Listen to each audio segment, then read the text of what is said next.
Good morning, Rabbi Isai. Mordechai. Still traveling, still in an undisclosed location. Received a number of emails. People concerned of my well-being. I look a little nervous, sad. No, not nervous, not sad. Baruch Hashem, everybody's healthy. Everybody's good, in good moods. I have to say that in terms of the shir, because I'm traveling, it's different for me. I'm out of my environment, don't have my svarim, don't have my chavrusa. So yes, in terms of the shir, it's not, I don't feel it. But in terms of me, myself, thanks for asking. No, Baruch Hashem, everybody's healthy, everybody's safe and sound. So, let's start off the shir with a kapitel Tehillim, Kuf Mem Beis.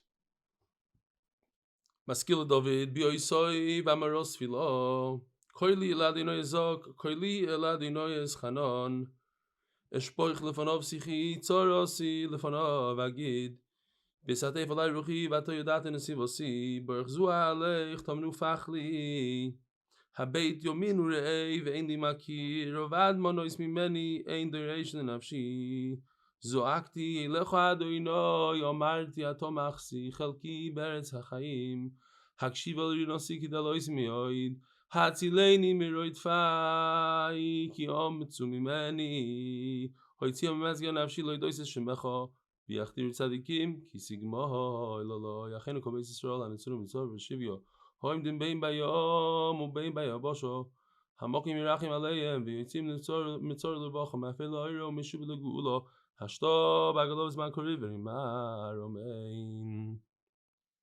all those who are part of the shir, who are on the front lines, relatives of those in all Amud Beis who need a Yeshua, the shir is dedicated to those in captivity, those who need a Refuah Shlema, those who need a nechama for their terrible loss. Should have rachmanas, and everybody should go back to where they were in the beginning, and even better, and Be'ez Hashem, much brighter days up ahead. Today's shir is being sponsored by the Masechta, sponsored by Lebovic families, Lakewood NJ, because torah and achdus are the best segula. Paras HaChodesh, Elan, Chaim, Golan, Leiluy, nishmat, Batsheva, Chaya, Miriam. Paras HaChodesh, Moshe ben Zechariah, Nishmas Moshe ben Zechariah, Paras HaChodesh, Nishmas Yosef Chaya. That's all I have in terms of that. The rest, Yosef will insert right over here. And the art of the month, Yosef ben Chaya Sarah, for all the schusim that come from supporting Limud Torah. Rabbi Isai, we're holding the last words on Daf Samach Amud Beis. Today's Daf Samach Aleph Amud Aleph. That means that we are 60 daf into Masechtas Kiddushin, only another 20 days left. We also know, well, not all of you, but Samach Aleph is a special daf for me because it happens to be the initials of my name, Eli Stefansky. Not every Masechta do we get to it, so it's an achievement. Gabi Hegdish Tnan. So let me just tell you real quickly what we're going to see here. And basically, we have, where did I put that chart? Oh, it's all the way the last chart. Okay. It's in the wrong place, but Yosef will have to do some fixing over here. We have a chart that on the right side, on the bottom, it says Hegdish in green words, and on the left, it says Mecher in red, and in the center, it says Kiddushin. So basically, what we're going to learn all the way until the Mishnah is super, super simple, is that if a person purchases a field or has a field that gives it to Hegdish, there's two different halachas when it comes to purchasing and Hegdish. And that is, if you have a field that has holes in it, you can't plant, it's a 10 tefachim hole. Or you have some sort of rock formation that you can't plant on. And you sell a person, you say, hey, I'm selling you an acre of land. And it includes all these formations, all these holes. So the Gemara is going to tell us that's not included in the sale. You have to give him extra land. You can't include it in the acre. But when I do Hegdish is different. The Gemara wants to know, what about Kiddushin? When a person promises a woman to have X amount of real estate, it includes all these formations below the ground, above the ground, does it count for an acre? Does it count for a kur? or perhaps he has to add a little bit. That's the whole sugya. And the Gemara is going to say it's similar to Hegdish. So let's see. Gabe Hegdish Tnan, top of Samach Aleph Amud Aleph. Hamagdish Sodeu b'shas hayovel, when yovel is applicable, in other words, when Klal Yisrael is in Eretz Yisrael, most of Klal Yisrael, today we don't have yovel. Noisen bezerach chomer soirim 50 shekel kesef. Sounds like a lot. It's very simple. So we actually have a chart here that says base kur, and then there's another chart that shows on the bottom it's 15 times the size of the Chatzar Mishkan. Let me see. I might have skipped the chart. Yeah, the Chatzar Mishkan. Here's chart number 1. Chatzar Mishkan is 50 amma by 100 amma. It says in the middle of the chart equals 5,000 amma base sa'asayim. So it's 5,000. 15 times that amount is a base kur. It's equal to 30 sa, 75,000 square amas. Quite significant. So if a person says, I want to donate my field to Hegdish, and then he wants to redeem his field, he wants to redeem it, what's the redemption price? So there's a certain amount.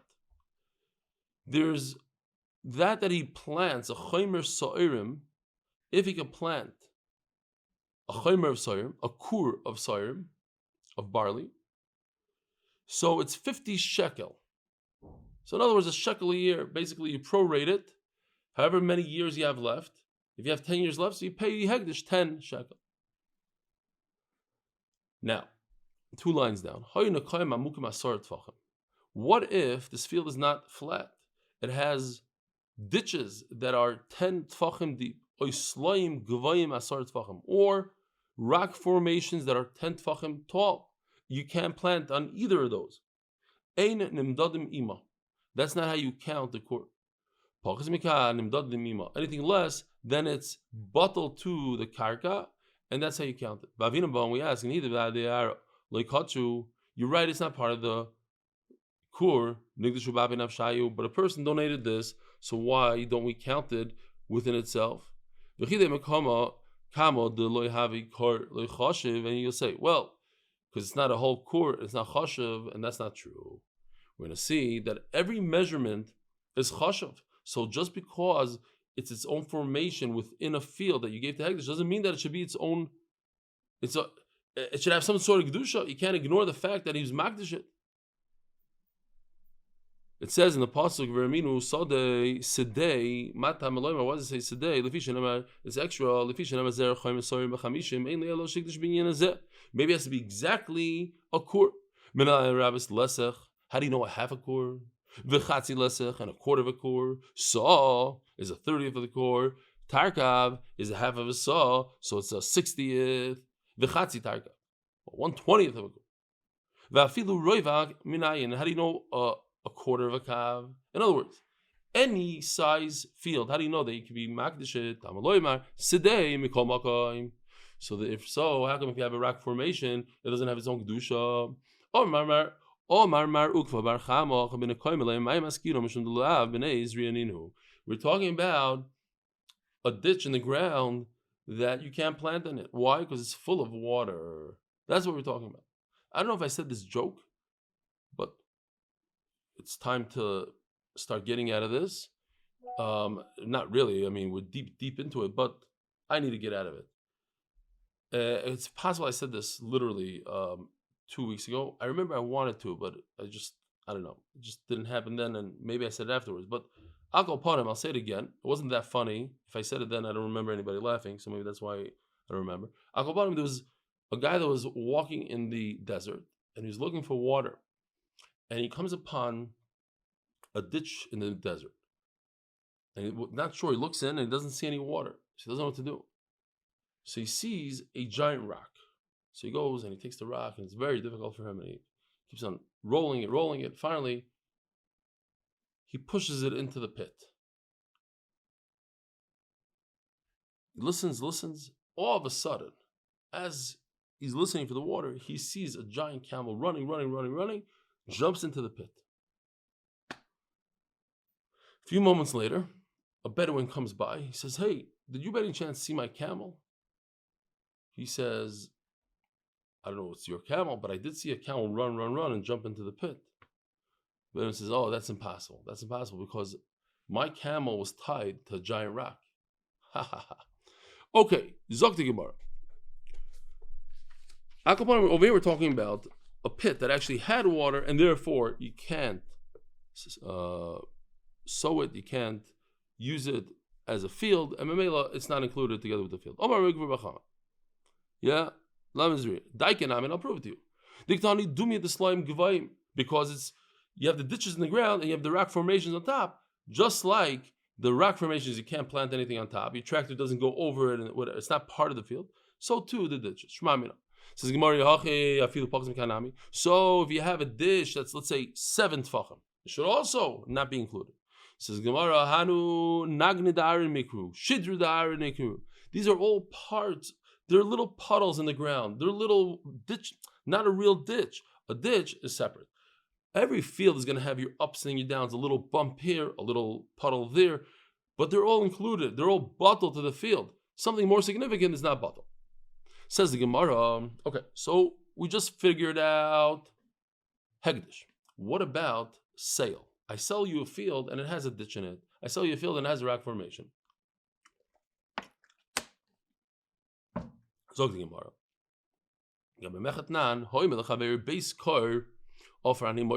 I'm selling you a base core, 75,000 square amos, and they had very deep ditches, or rocks. When I sell you something, I want something flat, but less than that, it is part of it. So over here, when it comes to a sale, even if it doesn't have water in it, it's not included. My time,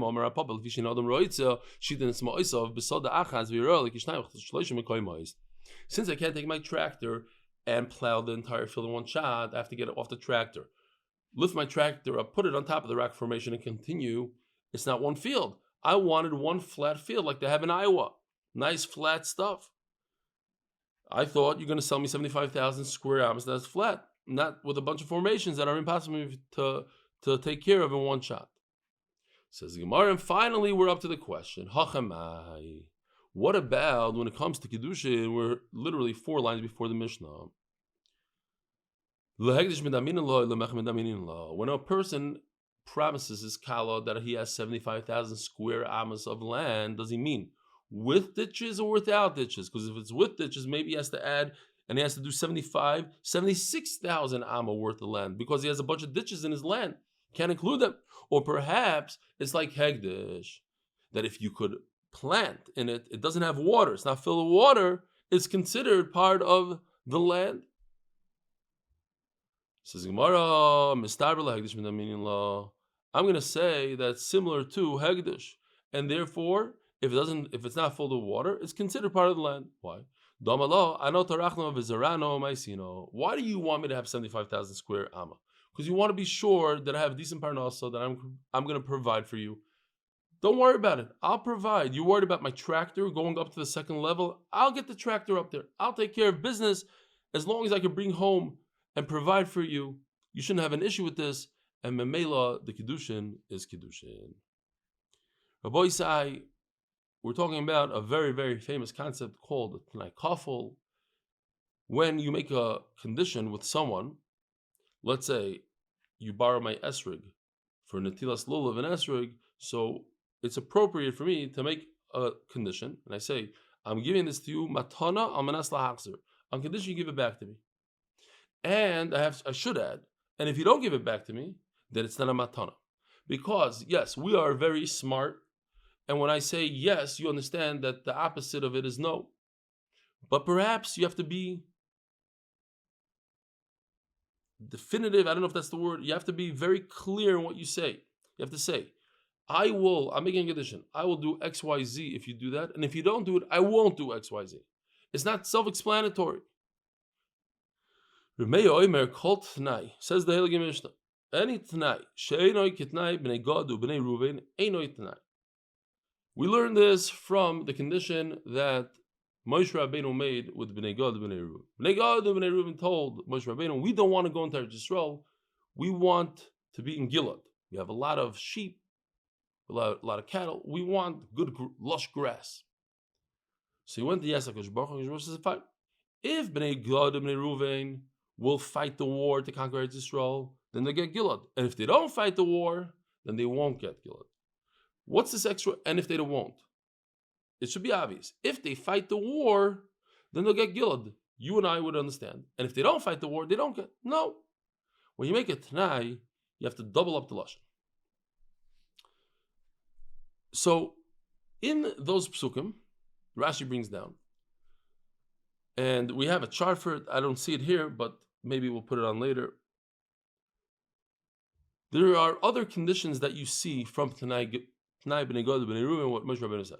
First of all, you need that the condition should be before the action. And also you need that the positive should be before the negative. Those are the three things that we see from these psukim. Shenemar, because it says in the pasuk, Vayomer Aleim, and Moshe Rabbeinu tells Bnei Gad Bnei Reuven, Im Yaver Bnei Gad Bnei Reuven, if they shall, the positive, Uchsivim Lo Yavrim, the negative, Chalutzim. Okay. So first of all, I want to point out just that Rizal says over here. I said it once before, but it's good to hear it again.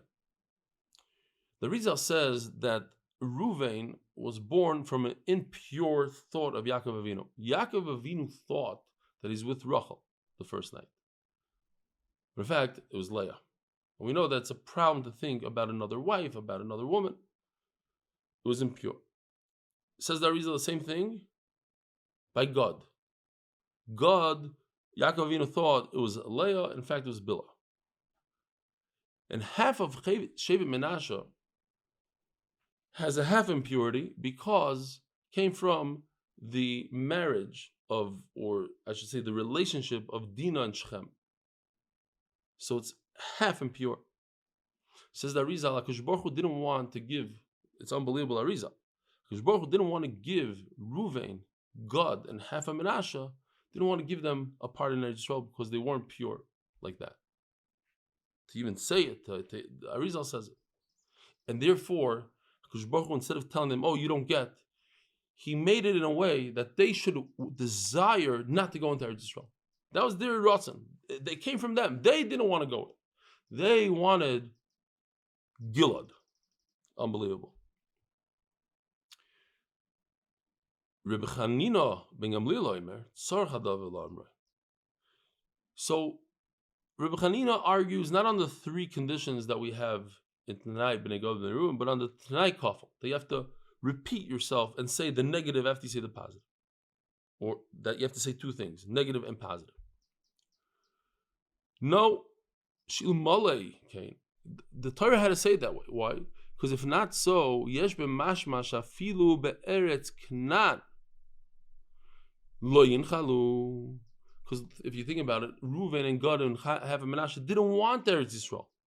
Rashi used the lashon shekatzu ba.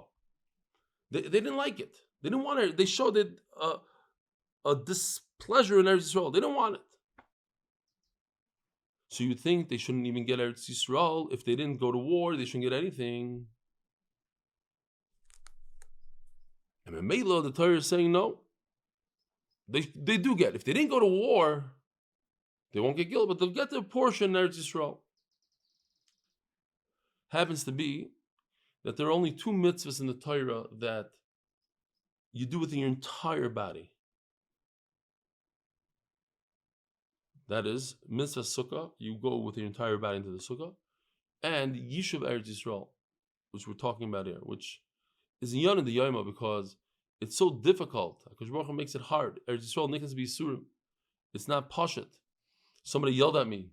How do I was insensitive. I said that the people in Chutz La'aretz don't understand what's going on. It's impossible to understand something that if you're not there, you could see it on TV, you could see it in the news, you could see it on your WhatsApps. You can't experience something the way a person is actually there. When a person hears the bombing overnight, he hears these new bombs, these 2-ton bombs that you could see the flashes go off in Ramat Bet Shemesh. You hear that it shook, literally half of Eretz Yisrael shakes. It's different than hearing about it and experiencing it. I'm not exactly sure why that person was upset at me. I'm not saying you don't understand. I'm not saying you don't understand what it means. That just like we, Baruch Hashem, don't understand what it means to lose a loved one in Gaza. We heard about it, we're sad about it, but we didn't go to the funeral. We didn't sit shiva, so it's not the same thing. That's all I was saying. But okay, it's good that there's always somebody that is upset about something. Baruch Hashem.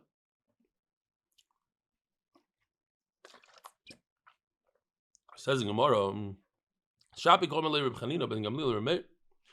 could Reb Meir prove from the pasuk that you need to say the positive and negative? The pasuk is telling us a big chiddush. I would think without the second part of the pasuk, I think they wouldn't get anything. Kamash, when they do get something, even if they don't go to war. Says Reb Meir, no, I'll tell you, because if you think that the pasuk is not coming to double up the Tanai,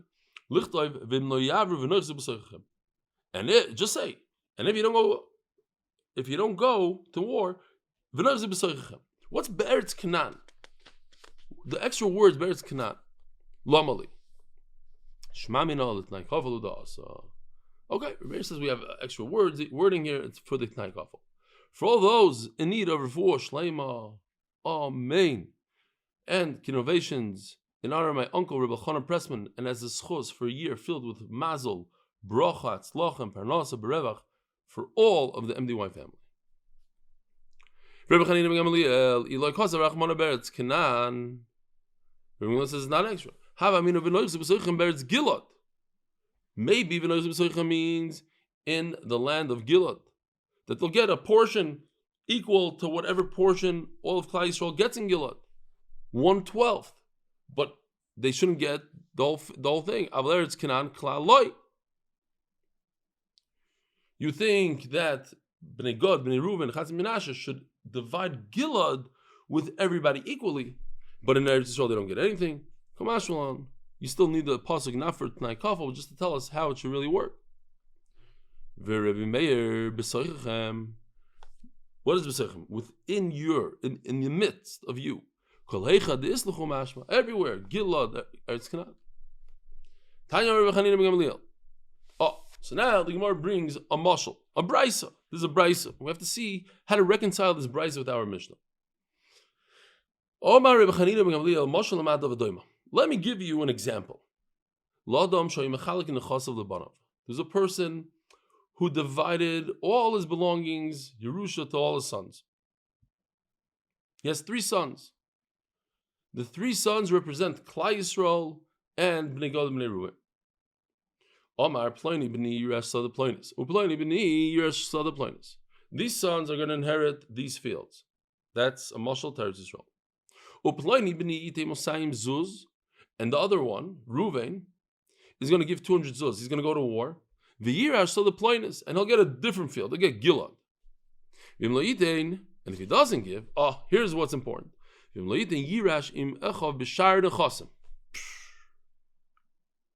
If he doesn't give, then he'll inherit with the rest of his brothers. In other words, he's not going to lose everything. Pay attention. He's not going to lose everything. If he doesn't pay his 200, he'll just get what everybody else gets. He'll divide it equally with everybody.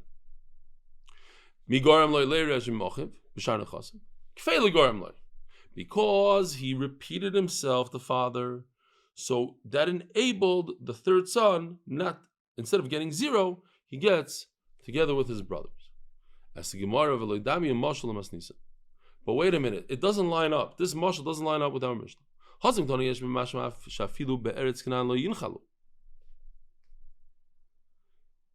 begin with, we thought you shouldn't get even Eretz Yisrael 0.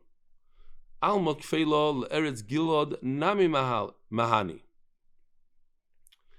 Even so, in other words, I would think in the Mishnah that if they didn't go to war, they wouldn't get anything, 0. But over here it's different. Mi garam loy le'rishim echav b'shar nechasim. In the rest, kfei loy garam loy. Without the kfeilos, the son would get a chelik in even the third field that he's supposed to get everything. He would get at least a share of it without any kfeilos. In the Mishnah, they wouldn't get anything. Over here, we get something. And in Gila, they would also get something. But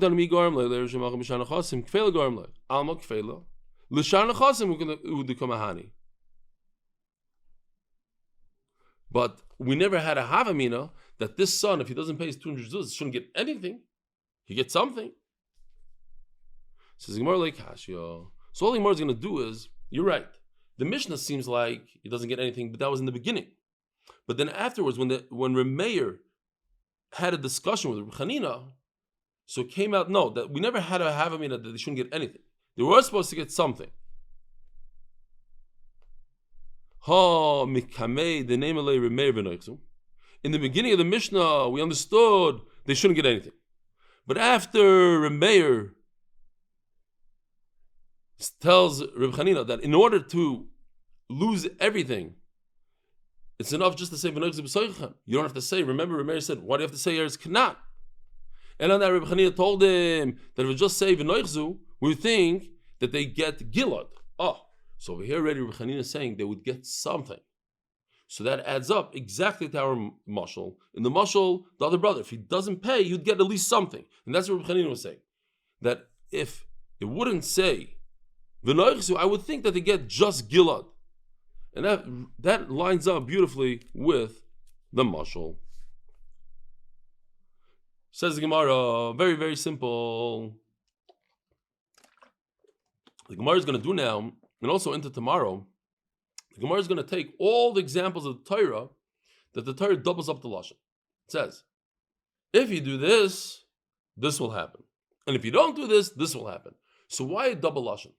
Can we understand, according to Reb Chanina, we don't need a T'nai Kavol. All you need to say is, if you do this, this will happen. Everybody understands. And if you don't do that, it won't happen. Why do you need a double Lashon? By Chaim, it says, Imtativ says, because Baruch tells Chaim, if you do well, you do okay, you bring a better carbon, great. And if you don't, do better. Here's the double Lashon. And if not, Lepesach chatos roivitz. You get a punishment. Why do you have to say that? According to Reb Chanina, why do you need a double Lashon? You said you don't need a double Lashon. So maybe Reb Chanina will say very simple, and that's what the bottom line is. The Gemara uses this answer a number of times. That without the double Lashon, I would think imtetiv agra. If you do well, Kayin, you get an award. Im loy seitiv loy agra v'loydina. And if you don't do good, you won't get an award, but you won't even get a punishment. For that, the Torah has to say you get a punishment. I need the double Lashon to tell me what happens when you don't do. If I just base it off what you do on the positive, if you are positive and you do well, I'll give you an award. I'll give you $1,000. And if you don't do good, so you won't get $1,000. So, but that's not what happens. If you don't do well, you get a punishment. You're going to smack across the face. That you need the Torah to say. That's why this is double Lashon. Bishlam Reb Meir. Just say the words in case I missed something here. You won't get even a punishment. That there is a punishment. Bishlam Reb Meir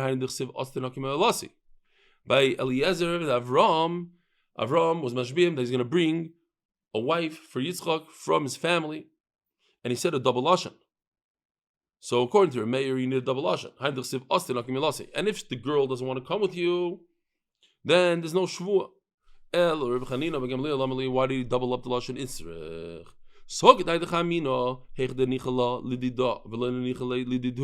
What if the girl wants to go with you, but the family doesn't like you? In other words, the shvuah is still on, you would have to force it to come, or whatever, but the shvuah is still there. That's why Avram Avinu said, you're out of the shvuah if the family doesn't want. To tell you chiddush about the family. Question is, why did Avram have to repeat word for word what Eliezer said? Eliezer asked him a question, what if she doesn't want to go with me? And Avram repeats, and what if she doesn't want to go with you? I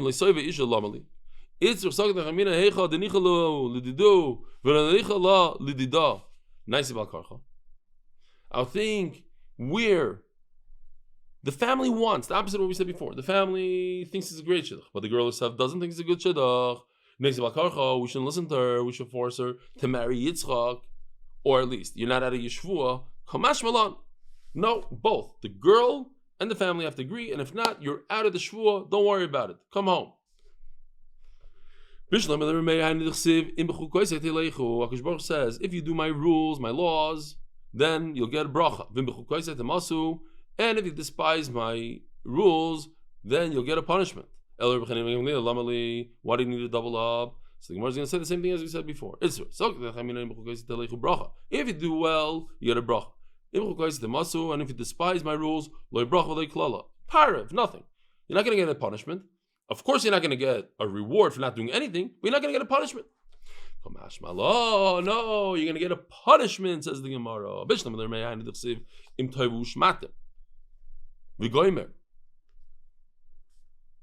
If you listen, you get a bracha, you'll get a punishment. Same thing. Again, if you don't listen, nothing will happen to you, not good and not bad. I think we're zeicha to do a record here on the road. It's good because the Elan is waiting. So, Rabbi Yisai, have a wonderful Shabbos, wonderful week. We should hear Psuras Toivas. We should all be together again in Beis HaMedrash, where there's a geschmack. The Elan is into it. Now we know how to appreciate MDY live. So have a wonderful day. We'll see you Beis Hashem, Matzi Shabbos.